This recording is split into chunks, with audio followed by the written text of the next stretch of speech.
I think the only question left for him to answer is how long can he stay this great, right? I mean, he's reached the zenith of human being, right? Like he Yeah. is the real deal. And you can't say enough about him as a person, and you can't say enough about him as a talented quarterback who leads a city and a fan base that is so starving for him to bring a parade to town.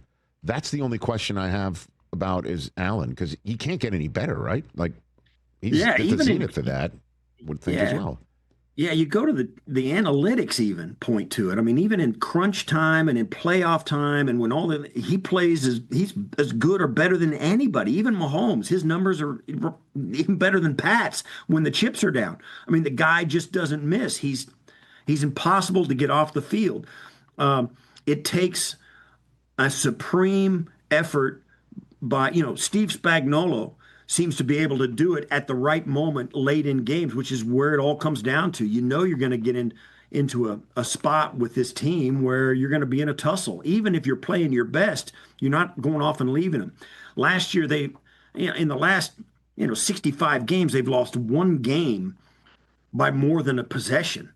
And that was week 3 last year to the Ravens and they almost climbed back into that one after a couple of plays. So just after halftime, this is a team that is really difficult to beat. Even if you do manage to beat them, it's going to be a one possession game, and you're going to have Josh with the ball at some point late. They're tough. They're going to be right there again this year. They really will be, and it'll be a question of and. You always hear this stuff about this team is cursed and that team is cursed and that. If this team is cursed, it's not a curse of always losing the Super Bowl or whatever. It's the curse of losing your last game. That's the curse. They are good enough to beat anybody on any given day, but you got to play well on that last day of that last game. And they have just not played well enough on those days. They're good enough to go to and win the Super Bowl and have been for 5 years, but you got to play well on the final day. And they haven't been able to do that just yet. Well, I guess before I let you go, Steve, maybe another intangible is this is the last year in this stadium. And that could lead to the good tidings, the good karma, the football gods. I don't know. I mean, it's just going to come down to, is it going to be in Highmark? Is it not going to be in Highmark? Is it going to be against the Chiefs? Will it be against the Ravens? Could there be another team that pops into the mix here that the Bills need to get past on that day? I mean, maybe it'll be the old Rich Stadium that brings it through. I don't know, Steve. Yeah, well, the perfect case scenario is because I'll say this, like I said, if their defense plays well and raises the level, the 1 seed will be on the table for this team. They're going to be that good. I think their biggest challenge of this entire schedule is going to be opening night, Sunday night against Baltimore. I've been on Baltimore's side of the schedule where you get put out of the playoffs by a team when you've got a really good squad, and you go in and you get put out on the road and you get put out of the playoffs and you really feel like you had a chance to go the distance.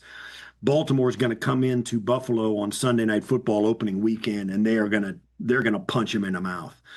If the Bills find a way to scrape out a victory in those circumstances, the sky's the limit for this crew. Now, I'm not saying the Bills will probably be favored, but I'm telling you what, I know John Harbaugh and I know those Ravens and what a good organization they are.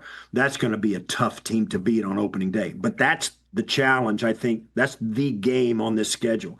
The Bills really have a favorable road after that.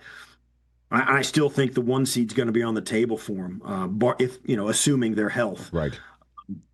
So yeah, best case scenario, Rich, AFC Championship game for the final game in Highmark Stadium here in Buffalo before they move over to the new venue and off to a Super Bowl in Santa Clara, right? So we'll see. And a parade. Don't forget that. That's the one. Parade. The one before. And a victory cigar that's this big. Catch the Rich Eisen Show live weekdays from 12 to 3 p.m. Eastern on Roku Sports Channel in the U.S.